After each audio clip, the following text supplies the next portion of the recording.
These new laws are the beginning for a change that will alter the face of the NRL forever, and as usual, it's been quite controversial.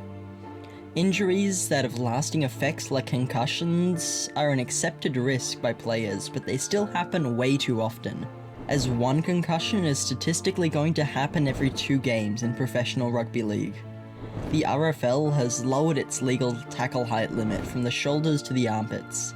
This is to try and control the amount of head knocks players receive and to make the game safer. This simple change is reflective of a problem that goes much deeper though. This isn't all perfect, as many people claim. The border between legal and illegal gets a bit blurry, with the RFL's explainer video getting controversial. The examples of tackles they used were very subjective, as above and below the armpit is blurrier than neck and shoulder. In England, where it started, people have already taken sides. Many fans think this is a change in the wrong direction and will lead to the end of the sport. But players and medical professionals think it was inevitable and support it as it makes the field safer. Not making any changes wouldn't have done much either, as lawsuits related to the dangers of the sport would force the RFL's hand and give the lawyers a better case.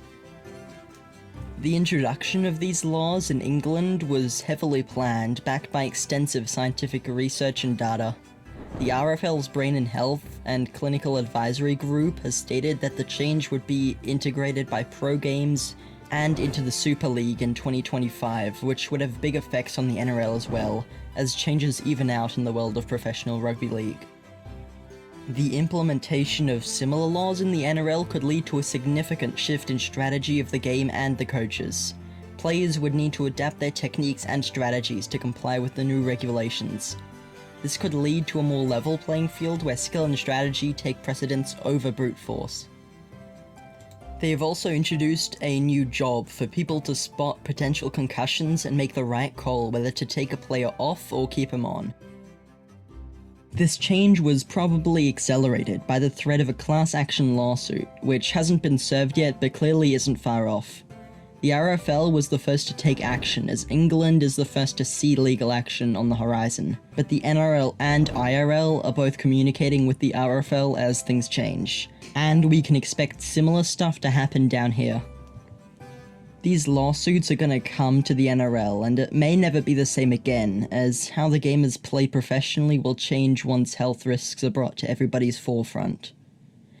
If you've liked the video, then subscribe, it would mean a lot, and comment what your opinion on the change means for the future of rugby league. Anyway, on with the video.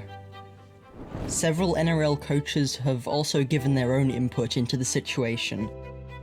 Manly coach Anthony Seibold stated that it's something we'll need to watch with real interest, because anything that ensures the game is safer for young boys and girls to play and encourages them to play rugby league is worth a look. There's a lot to consider with it, how you enforce it, how you explain the rules, and a big one for me too is the tackle technique you have alongside any rule change. Regardless of where you make the tackling height, the emphasis still needs to be on proper technique. In my experience, you see more concussions and head knocks from poor technique from the tackler's perspective because of poor tackle technique. Whether it's their footwork, not getting close enough to make a safe tackle going into contact, or putting their head in the wrong spot. In conclusion, England's new tackle height laws represent a significant change in the sport of rugby league.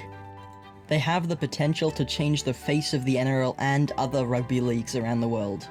While they are not without their challenges, no one can stop where the sport is heading, and it's time for the rest of the world to take notice and consider following in England's footsteps.